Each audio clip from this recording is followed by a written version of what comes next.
when she sets up, notice the width of the feet on the top left.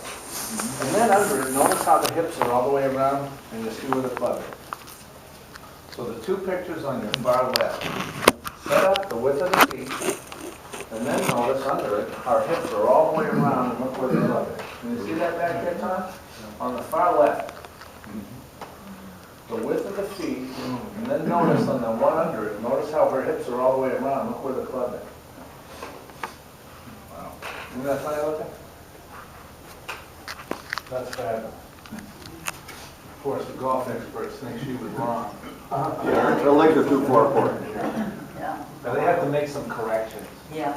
Yeah, so they left her alone, yeah. She was 13, she was about to take over women's golf, so they bring the golf expert in, David Ledbetter, you know him. Yeah, she went right in the tank. Yeah. Yeah, there was, yeah, they were to get her to the next level. She was the next level. There was no next level. She was it. And here's what they did to her, and they do this to you at his golf schools too. They put her 2 feet together and have her hit a zillion golf balls with her feet together. And the only thing left was the upper body. The lower body was in cement. So that's it. That's it.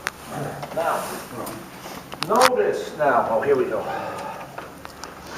When we're looking at ourselves on TV, you're going to notice if you're staying in the posture while you're swinging. Notice if your hips stay back. Or do your hips break down? This is the most critical area in our body for positioning. Hips break down, everything goes with it.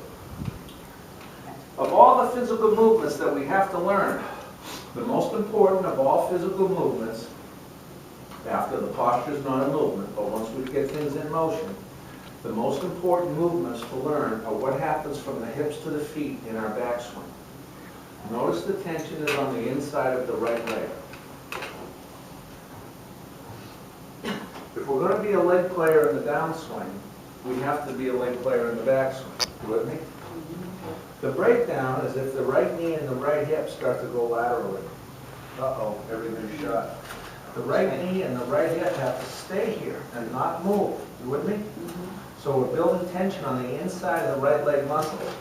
The best one I ever saw do that, and of course all the golf experts made fun of him. They thought he had a horrible swing, but what do they know? It was Lee Trevino, remember him? This is him at the top of his backswing. This is the best you'll ever see. This is pictures on the top right. You see the top right picture, you look at his lower body, you see his right leg in the backswing, that's the best in the world ever. No, nothing was ever better than that.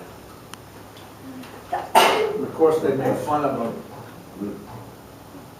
Top right picture, notice his right leg in the backswing. You see it? See how firm it holds? You bet ya.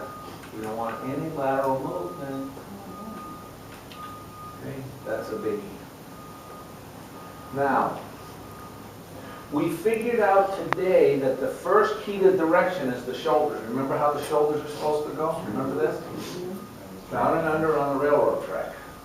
Starts coming out and around, or stays back. Because wherever the shoulders are pointing when you're hitting the ball, that's the line she starts. Okay? Now the next key to direction is the club face.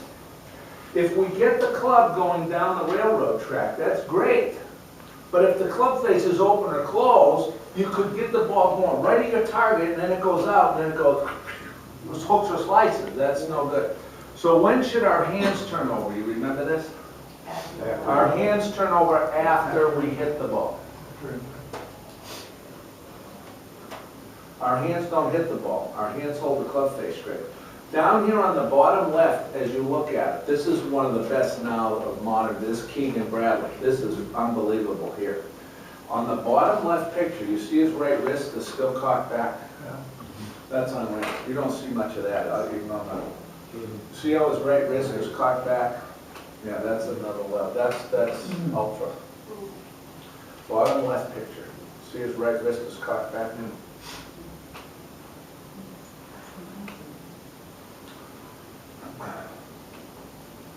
Last summer in June, I was in Dallas, Texas. There was a guy in class, Pat Wheeler. Pat was a pretty good collegiate player. Went to Georgia Tech or something. He never made it on golf tour or anything like that, but he's pretty good. And he runs the radio program on golf in Dallas-Fort Worth. And I showed what I'm about to show you. He said, Steve, I gotta have you on the radio with you. I said, sure, I'll do it. People are gonna call in, it's fine. Anyway, I showed this golf lesson I found in one of the magazines from one of the top teachers in golf in the whole world, showing you how to do it wrong. The lesson was in the magazine, the golf, it was Hank Haney. Now, if you look at the lesson on the left, and then you look at the picture of the good player on the right, what do you notice? Not even close. Feet, knees, hips, shoulders, everything's wrong.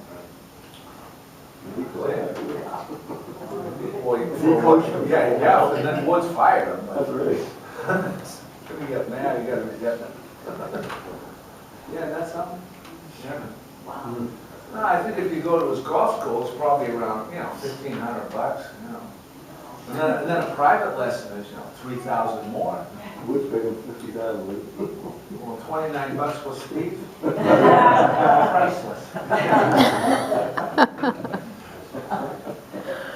Well, someone's got to toot his own horn. There's 20,000 golf pros against me. I'll take him on. There you Who went first today? go. Who got videoed first?